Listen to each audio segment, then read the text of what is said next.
সুপ্রিয় শিক্ষার্থীবৃন্দ, তাহলে তোমরা কি করো, খাতা কলম নিয়ে বসে পড়ো। আজকে তোমাদের জন্য আমরা প্রাথমিক বৃত্তি পরীক্ষার প্রাথমিক গণিত পঞ্চম শ্রেণীর প্রথম অধ্যায়টার যে টিক চিহ্ন থাকে, অর্থাৎ সঠিক উত্তরের নিচে টিক দাও, এটা আমরা শিখবো এবং পাশাপাশি কেমন করে হলো সেটার প্রত্যেকটা টেকনিকও শিখবো। জানো, তুমি এই সেম রিলেভেন্টের কোশ্চেন গুলো আসলে তুমি বাকিগুলো তুমি করতে পারো। এই জন্য ক্লাসটা একটু দীর্ঘ হতে পারে। তাহলে আজকে আমরা 1 থেকে 7 পর্যন্ত কোশ্চেন করব এবং দ্বিতীয় পার্টে আমাদের 8 থেকে বাকি রেস্ট অফ অঙ্কগুলো থাকবে।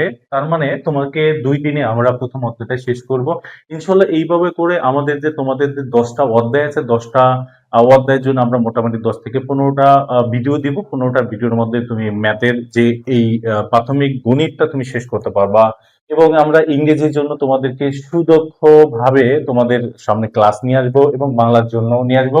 তাহলে শুরু করি। প্রথমে কোশ্চেনে কি বলা হয়েছে, 713 গুণন, এমন একটা এখানে একটা ব্লাঙ্ক রাখা হয়েছে। এক্ষেত্রে গুণন ফলে একক স্থানের অঙ্ক। একক স্থানের অঙ্ক কি বলছে? একক স্থানের অঙ্ক হচ্ছে 5 হলে নিচে কোনটি বসবে। তা আমরা কি জানি? আমরা প্রথমে জানি একক। একটু টেকনিকটা দেখো যে কেমনে হয়। একক, দশক, শতক, হুম, তারপরে হাজার।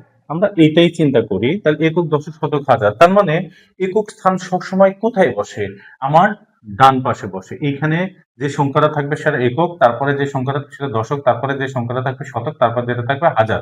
এখন কথা হচ্ছে যে এইখানে বলতে একক, এক্ষেত্রে গুণন ফলে একক স্থানের অঙ্ক 5 হলে, একক স্থানের অঙ্ক কোনটা? 5। তাহলে 5 হলে কোনটি বসবে এখানে? এখানে যে গুণন দেওয়া আছে, অর্থাৎ 713 গুণন, এখানে এমন একটা সংখ্যা দেওয়া আছে, এখানে একটা ফাঁকা আছে। তার মানে এখানে তো অবশ্যই একক অঙ্ক বসবে, একক স্থানীয় অঙ্ক। কিন্তু এখানে বলছে যে একক স্থানীয় অঙ্ক 5 হলে নিচে কোনটি বসবে? তাহলে আমাদের উত্তর হবে 5। আশা করি তোমরা এই বিষয়টা বুঝতে পেরেছো। একক, দশক, হাজার, এগুলো বুঝতে পেরেছো। এবং 2 নম্বর কোশ্চেনে দেখো, 2 নম্বর কোশ্চেনে কি বলছে যে 0, 1 ও 2 অঙ্কগুলো একবার ব্যবহার করে গঠিত বৃহত্তম ও ক্ষুদ্রতম সংখ্যার গুণনফল। ক্ষুদ্রতম সংখ্যা কাকে বলা হয়? ক্ষুদ্রতম সংখ্যা অর্থাৎ ছোট থেকে বড় হয়ে যায়। আমরা অঙ্ক পড়েছি না? অঙ্ক, অঙ্ক, অঙ্ক কি? 1, 2, 3, 4, 5, 6, 7, 8, এই 9 এবং 10। এই যে 1 থেকে যে 10টা সংখ্যা, এটা হচ্ছে আমার অঙ্ক। এবং একটা জিনিস সবসময় আমাদের মনে রাখতে হবে, শূন্য কখনোই একদম বামের সংখ্যায় বুঝতে পারে না। তাহলে শূন্য যখন বামের সংখ্যা না বুঝতে পারবে, তার মানে এই যে আমরা যে সাজিয়েছি এগুলো হচ্ছে ক্ষুদ্রতম থেকে সাজিয়েছি, অর্থাৎ পর্যায়ক্রমে সাজিয়েছি, আর এই পাঁচটা হচ্ছে কি বৃহত্তম আকারে সাজিয়েছি। তাহলে এইখানে যদি তুমি দেখো যে শূন্য আছে, আমার 1 আছে, 2 আছে, তার মধ্যে এখানে সবচেয়ে বড় সংখ্যা কোনটা? সবচেয়ে বড় সংখ্যা আমার 2। তারপরে সবচেয়ে ছোট সংখ্যা কত? 1। তারপরে শূন্য। তার মানে এই যে 210 আমার কি হলো? 210 আমার আহ বৃহত্তম সংখ্যা হলো। তার মানে বলছে বৃহত্তম সংখ্যা। বৃহত্তম সংখ্যা আমরা কেমনে বের করলাম? এই যে এটার ভিতর থেকে আমি সবচেয়ে বড় অঙ্কগুলো নেওয়ার ট্রাই করলাম। তার এর মধ্যে সবচেয়ে বড় অঙ্ক কোনটা ছিল? 9 ছিল, তারপরে 8, তারপরে 7, তারপরে 6, তারপরে 5, তারপরে 4, তারপরে 3, তারপরে 2, তারপরে 1। তার মানে এই সংখ্যার মধ্যে সবচেয়ে বড় অঙ্ক 2, তারপরে 1 এবং 0। শূন্য আমরা বলছি কি সবসময় কি হবে? সামনে বসতে পারে না, একবার পিছিয়ে বসতে। এটা হচ্ছে বৃহত্তম, বৃহত্তম সংখ্যা। এখন বৃহত্তম সংখ্যা, ক্ষুদ্রতম সংখ্যা কি? তার মানে ক্ষুদ্রতম সংখ্যা হওয়া উচিত তো শূন্য থেকে শুরু হওয়া উচিত না। শূন্য কেন শুরু হওয়া উচিত না? আমরা তো বলেই দিয়েছি যে শূন্য প্রথমে বসতে পারে না। তাহলে প্রথম যে এই শূন্যর পরে যে ছোট সংখ্যাটা আছে, এই সংখ্যাটা আগে প্রথমে বসাতে হবে। তাহলে 1, তারপরে শূন্য বসাতে হবে 2, তাহলে 102 হচ্ছে আমার ক্ষুদ্রতম সংখ্যা। এই 102 এবং 210 এখন বলছে যে এই বৃহত্তম সংখ্যা ক্ষুদ্রতম সংখ্যার গুণনফল। অর্থাৎ আমরা 110 এবং 102 এর গুণনফল যদি আমরা নির্ণয় করি। এখন তোমাদের একটা বিষয়টা একটু টেকনিকে তোমাদের একটু দেখো, অবলম্বন করো। যে তোমাদের যদি অনেক সময় দেখা যায় যে পরীক্ষায় যদি ক্যালকুলেটর নাও ইউজ করতে দেয়, তারপরও আমরা এই কোশ্চেনটার অ্যান্সার বের করতে পারবো। কেমনে করে বের করতে পারবো বলুন? খুবই টেকনিকের সাথে একটু দেখি। যে ধরো মনে মনে ধরে নাও যে আমার এইখানে কি নেই? 2 নেই, তার মানে 100। আমরা জানি কি যে এইখানে এই ডান দিকে 2টা শূন্য যদি আমি 110 আগে ফার্স্টে বসাও এবং এই 2টা শূন্য, তার মানে 21,000 21,000। And 21,000 ছিল, আরো যে দুইটা সংখ্যা যে আমি বাদ দিলাম, 102 এর থেকে 2 বাদ দিলাম, তার মানে এই 2 এইটার সাথে আবার গুণন করো। হ্যাঁ, 210 এর সাথে যদি আবার গুণন করো 2 দিয়ে, 210 গুণন 2, তার মানে কত? 420, তাই তো? 420। এখন এই 420 আমি 21,000 সাথে 420 আমি কি করব? যোগ করে দিব। 420, 0, 2, 4, 1, 2, তার মানে এই 21,420 আমার অ্যান্সার। 21,420 আমার অ্যান্সার। তার মানে 21,420 আমার কোথায় আছে? এই গ নাম্বার আছে, এটা আমার অ্যান্সার। আশা করি এই কোশ্চেনটা তুমি খুব স্মুথলি বুঝতে পেরেছো এই টেকনিকের সাথে। তো চলো আমরা 3 নম্বর কোশ্চেন শুরু করি। শুধু একটা বিদ্যালয়ে 1350 জন ছাত্রছাত্রী আছে। তাহলে একটা বিদ্যালয়ে কতজন আছে? 1350 জন ছাত্রছাত্রী আছে। প্রত্যেক ছাত্রছাত্রী 200 টাকা করে দরিদ্র তহবিলে জমা দিলে কত টাকা হবে? এখন ব্যাপার হলো যে তুমি তুমি তুমি একজন ছাত্র, এই তোমার মতন করে আরো 1350 জন ছাত্র আছে। এখন তুমি যদি 200 টাকা দাও, তাহলে তোমার বন্ধু যদি 200 টাকা দেয়, বলো তো দুইজন কত দিবা? তো দুইজন, তাহলে 2 গুণন 2, 400 টাকা। ঠিক তেমনি 1300 জনের ক্ষেত্রে তোমার কি করতে হবে? গুণন করতে হবে, তাই তো? যেহেতু তুমি প্রত্যেকে 200 টাকা করে দিবে, তার মানে তোমরা 5টা বেস্ট ফ্রেন্ড আছো। তাহলে এখন বলো যে তোমরা যদি প্রত্যেকে 200 টাকা করে জমাও, তাহলে কত টাকা হবে? 1000 টাকা হবে। এটাকে কেমনে করে নির্ণয় করবো? যে 5 গুণন 200, অর্থাৎ 1000 টাকা। তার মানে 1350 জন যেহেতু ছাত্রছাত্রী আছে, প্রত্যেকে 200 টাকা করে দরিদ্র তহবিলে দিলে তাহলে কেমন করে হবে? এই 1350 গুণন 200। তাহলে আসলে একটু গুণনটা আমরা একটু দেখি কেমন করে গুণন করি। এই একটু টেকনিকের সাথে 1350 গুণন 200। আচ্ছা, এই শূন্য, হ্যাঁ, অর্থাৎ এইটার সাথে এটা 5টা গুণন করো, শূন্য। আচ্ছা আচ্ছা, এবং 5-এর সাথে যদি প্রথমে গুণন করো কত হবে? 10। 10-এর কি হয়? শূন্য হয়। আচ্ছা, এটা হলো আমার 1। আবার এইটা গুণন করে 6, 6 একে 6, আর হাতে 1 ছিল 7, এবং 2 একে 2, অর্থাৎ 2700। এবং এই দুইটা শূন্য নিয়ে আসো, তার মানে 27, 4টা শূন্য যেখানে আছে সেটি আমার অ্যান্সার। এখন বলো তো 7 এর 4টা শূন্য কোথায় আছে? এখানে আছে আমার 3টে শূন্য, এখানে আমার আছে 4টা শূন্য, আবার এখানে আছে কিন্তু 5টা শূন্য। ভুলে আবার 5টা শূন্য দিও না। আর এটাই অ্যান্সার। গুড। এখন আমাকে বলো যে এই যে সংখ্যা, এই অনেক বড় সংখ্যাকে 100 দিয়ে ভাগ করলে ভাগশেষ কত? তুমি দেখে হয়তো তোমার কাছে খুবই কঠিন মনে হইতেছে, আল্লাহ যদি ক্যালকুলেটর না থাকে তাহলে সেক্ষেত্রে পারবো কেমন? তা আমরা কি বলছিলাম বলো তো? আমরা বলছিলাম যে আগে তুমি মনে মনে ধরো যে একক, একক, দশক, শতক। এখন একক, দশক, শতক, হাজার, অযুত, অযুত, অযুত। এইখানে সংখ্যাটা কিন্তু অযুত পর্যন্ত আছে। দেখো, ধরো 9 অযুতের গড়, 8 হচ্ছে হাজারের গড়, এবং 7 হচ্ছে শতকের গড়, 5 হচ্ছে দশকের গড়, এবং হচ্ছে 5 হচ্ছে। এখন চিন্তা করো যে এই যে দশক এবং হচ্ছে একক, কিন্তু আমাকে ভাগ করতে বলছে কি দিয়ে? শতক দিয়ে ভাগ করতে বলছে। কত দিয়ে ভাগ করতে বলছে? শতক। তার মানে এই যে বাকি যে এই পোর্শনটা, এই পোর্শনটা তো আমার দশক।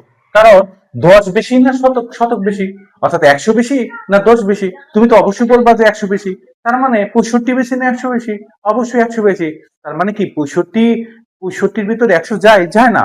তার মানে যায় না যেহেতু, তাহলে আমার অবশ্যই কি থাকবে? ভাগশেষে এই যে দশকের যে গড়টা থাকে, অর্থাৎ কোন সংখ্যাকে যদি শতক দিয়ে ভাগ করতে বলা হয়, তাহলে অবশ্যই কি আমার এই দশকের যে সংখ্যাটা আছে, দশকের সংখ্যাটাই আমার ভাগশেষ থাকবে।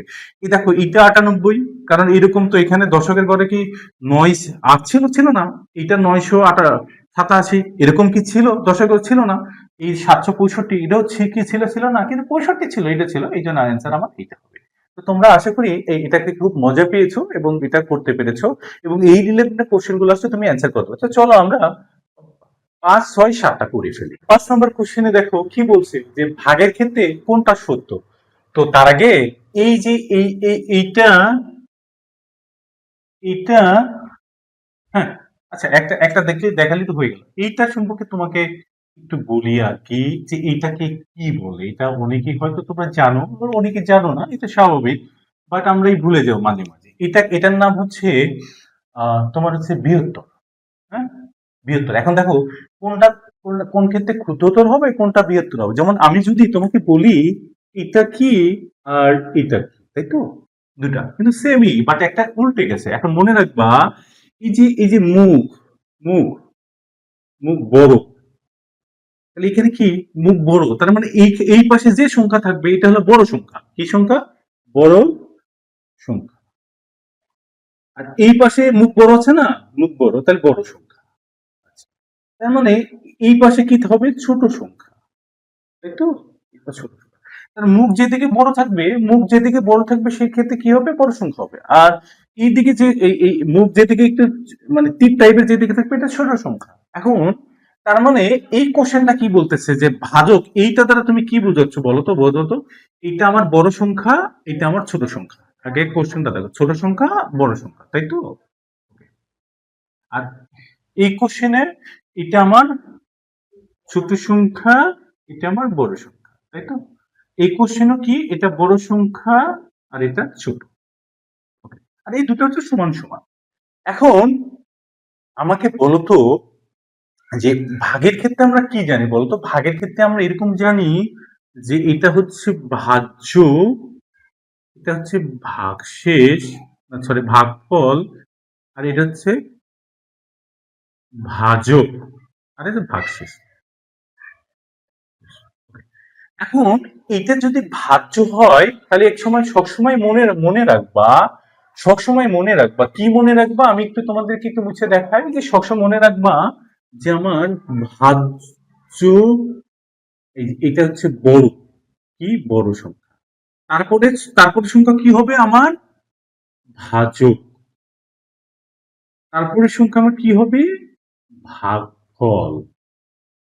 তারপরে সংখ্যা কি হবে আমার? ভাগশেষ। তার মানে আমার ভাগের ক্ষেত্রে সবচেয়ে বড় সংখ্যা কোনটা হবে? ভাগের ক্ষেত্রে সবচেয়ে বড় সংখ্যা হবে ভাজ্য। তারপরে যদি বড় সংখ্যা বলা হয়, নির্ণয় করে বলা হয়, তাহলে কি? ভাজক। তারপরে বড় সংখ্যা কি হবে? ভাগফল। তারপরে সর্বশেষ ভাগশেষ। এখন এই কোশ্চেনে বলছে যে ভাগের ক্ষেত্রে কোনটা সত্য। এখন বলো যে ভাজক বড় নাকি ভাগশেষ বড়। তার মানে ডেফিনেটলি এখানে কিন্তু কিন্তু ভাগশেষ আমাকে বড় দেখানো হচ্ছে। কখনই কিন্তু এই নিয়ম অনুযায়ী আমার ভাগশেষের অবস্থান কোথায় বলো তো? 4 নম্বরে আছে। বাট এটা তো এই নিয়মে এই কোশ্চেনটা কি অ্যান্সার আমার সঠিক হবে? হবে না। তার মানে এটা কাটা, এটা আমার হবে না। ওকে, এখন এই নিয়মে এই ভাগশেষ আমাকে ছোট দেখানো হচ্ছে, বাট ভাজক আমার বড় দেখানো হচ্ছে। বলতো এই নিয়মে আমার এই অ্যান্সারটা সঠিক না? অবশ্যই তো আমরা জানি কি এই ভাগশেষ আমার 4 নম্বরে, বাট ভাজক 3 নম্বরে, তো অবশ্যই 3 নম্বর, যেহেতু এটাকে বড় দেখানো হচ্ছে আমি এটাকে অ্যান্সার দিয়ে দিলাম, এটা সঠিক। এখন বাকি 4টা আমি একটু টেস্ট করি, আর দুইটা টেস্ট করি যে এগুলো হবে কিনা। কারণ ভাজক সমান তো ভাগশেষ কখনোই হতে পারে না। এখন বলো তো ভাজকের অবস্থান হচ্ছে 2 আর এইটার অবস্থান 4-এ, তার মানে হবে কি না এটা বড়, তার মানে এই দুটো সমান হতে পারে না। আর এইটাকে কি বলা হয়েছে? ভাজ্য আমার ছোট দেখানো হচ্ছে, ভাগশেষ বড় দেখানো হচ্ছে। আমরা কি বলছি যে ভাজ্যর অবস্থান 1, এটা 4-এ, তার মানে এটাই তো বড় হওয়া উচিত ছিল, আর এটা ছোট হচ্ছে, তার মানে এটাও হবে না, তার দুটো কাটা। তাহলে আমার অ্যান্সার কোনটা হয়ে গেল? খ নম্বর অ্যান্সার হয়ে গেল। কি তোমরা বুঝতে পেরেছো? তোমাদেরকে কি ভালো লাগেছে? Okay fine. এখন আমরা 6 নম্বর কোশ্চেন কি বলছে যে 225 কে 9 কি বলছে? যে 9 বার। এখন বলো তো যে 9 বার গেছে, তার মানে এইখানে কোনটা হবে? তার মানে এটা কিন্তু খুবই সহজ একটা বিষয়। কেমন সহজ বিষয়? যে আমরা যদি চিন্তা করি যে 25-এ গড়ে নামাতে বলি যে 25 10-এ কত হয়? 250, আর 25 9-এ 225। এই জন্য আমার এই ফাঁকা করে আমি 25 বসাবো। কেন? বুঝতে পেরেছো? এই ফাঁকা করে আমি যদি 25 বসাই তাহলে আমার 9 অ্যান্সার হবে। তোমাদের সর্বশেষ সঠিক উত্তরের পাশে টিক চিহ্ন দাও। কোশ্চেনে 7 নম্বর কোশ্চেনে কি বলা হয়েছে? তালেব সাহেব বছরে 9,000 সরি, তালেব সাহেব বছরে 98,400 টাকা বাড়ি ভাড়া ব্যয় করেন। তার মাসিক ভাড়া কত? তার মানে সে 12 মাসে ব্যয় করতেছেন কত? 12 মাসে ব্যয় করতেছেন হচ্ছে 9,840 টাকা, 400 টাকা। তার মানে 1 মাসে সে ব্যয় করবেন এই যে 9,800, এটাকে যদি তুমি এখন 12 দিয়ে ভাগ দাও তাহলে বের করতে পারবা। এখন 12 দিয়ে ভাগ দিলে বের করতে পারবা। বলো তো যে 8 12 কত? আমরা যদি 12 ঘরে নামতা বলি, তোমরা আশা করি সবাই নামতা পারো, তাহলে 8 12 কত? 8 12 আমার 96, তাই তো? 8 12 আমার কত? 96। ওকে 96, 8 12 96। তাহলে হাতে আমার কত থাকবে? এইখান থেকে 98 থেকে যে 96 2 থাকবে, তাহলে এই যে 2 এবং এইখানে 4 নিলাম, তাহলে বলো যে 24-এর মধ্যে 12 কয়বার যায়? 2 বার যায়। কত যায়? 2 বার যায়। ওকে 24। তাহলে এই যে দুটা শূন্য থাকলো, এখানে এই দুটা শূন্য আমার এখানে বসাই দাও, তার মানে 2টা শূন্য বসাই দাও, 82 ডাবল শূন্য, তার মানে 8,200 টাকা হচ্ছে তার বাড়ি। দেখো তো 8,200 কোথায় আছে, এই খ নম্বর কোশ্চেন। তো বন্ধুরা, আমরা আজকে প্রাথমিক গণিতের প্রথম শ্রেণীর প্রথম অধ্যায়ের যে সঠিক উত্তর বেশি টিক চিহ্ন দাও, এইটা প্রথম অধ্যায়টা আমরা শেষ করতে পারলাম। 8 নম্বর কোশ্চেন থেকে তোমাদের ম্যাথ নিজে করি, এই ম্যাথগুলো আমরা নেক্সট পর্বতে ইনশাল্লাহ শেষ করব। আমরা মোটামুটি এই বইটা 15টা ক্লাস বা 20, সর্বোচ্চ 20টা ক্লাসে শেষ করব। প্রত্যেকটা ক্লাস আমাদের ইউটিউবে প্লে লিস্টে আকারে থাকবে, যে প্রাথমিক গণিত নামে। এবং আমরা প্রতিনিয়ত তোমাদের জন্য ইংলিশ ক্লাস নিব, এবং তোমাদের জন্য সাধারণ বিজ্ঞান ক্লাস নিব, এবং তোমাদের বাংলাদেশ ও বিশ্ব পরিচয় ক্লাস নিব, এবং বাংলা নিব। প্রত্যেকটা তোমাদেরকে আমরা ধরে ধরে করাবো, এবং হচ্ছে তোমাদের সাজেশন দিব। ইনশাল্লাহ এই সাজেশন যদি তুমি ফলো করো, তুমি তাহলে 2026 সালে যে বৃত্তি পরীক্ষা আছে, সেই বৃত্তি পরীক্ষা ইনশাল্লাহ উত্তীর্ণ হবা। তো এই জন্য কি করবা, তোমরা বেশি বেশি করে আমার এই ভিডিওটাকে কি করো, শেয়ার করো, টাইম লাইনে রেখে দাও, যেন নেক্সট টাইমে তুমি আবার যখন তোমার দেখার দরকার হতে পারে তুমি দেখতে পারো। তো ভালো থাকো বন্ধুরা, আমি জাহিদ হাসান তোমাদের কাছ থেকে আজকে বিদায় নিচ্ছি। আসসালামু আলাইকুম।